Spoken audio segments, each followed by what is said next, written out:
Google pixel watch 5 സംബന്ധിച്ച വിവരങ്ങൾ പുറത്തുവന്നതോടെ സാങ്കേതിക ലോകത്ത് വലിയ ചർച്ചകളാണ് നടക്കുന്നത്. സ്മാർട്ട് വാച്ചുകളുടെ തുടർച്ചയായുള്ള നവീകരണങ്ങളിൽ ഉപയോക്താക്കൾക്ക് താൽപര്യം നഷ്ടപ്പെടുന്നതായാണ് പുതിയ റിപ്പോർട്ടുകൾ സൂചിപ്പിക്കുന്നത്. 1994 പുറത്തിറങ്ങിയ സെയ്കോ മെസ്സേജ് വാച്ച് മുതൽ ഇന്നത്തെ ഹെൽത്ത് ഹബ്ബുകൾ വരെ നീളുന്ന വലിയൊരു പരിണാമം ഈ രംഗത്തുണ്ടായിട്ടുണ്ട്. 2012 പെബിൾ $10 ദശലക്ഷം സമാഹരിച്ചത് വലിയ നാഴികക്കല്ലായിരുന്നു. തുടർന്ന് 2015 ആപ്പിൾ വാച്ച് എത്തിയതോടെ വിപണിയിൽ വലിയ മാറ്റങ്ങളുണ്ടായി.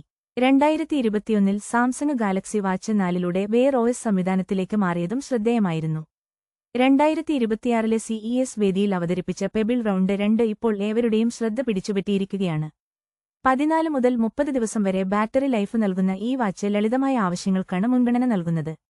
$199 വിലയുള്ള പെബിൾ റൗണ്ട് 2 മികച്ചൊരു ആക്സസറിയായി മാറുമ്പോൾ $349 വിലയുള്ള പിക്സൽ വാച്ച് 4 അമിതമായ ഫീച്ചറുകളാൽ നിറഞ്ഞിരിക്കുന്നു.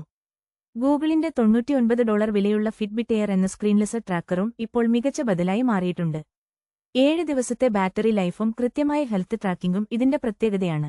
സങ്കീർണമായ ഫീച്ചറുകളേക്കാൾ ലളിതവും കാര്യക്ഷമവുമായ ഉപകരണങ്ങളിലേക്കാണ് ഉപയോക്താക്കൾ ഇപ്പോൾ കൂടുതൽ ശ്രദ്ധ കേന്ദ്രീകരിക്കുന്നത്.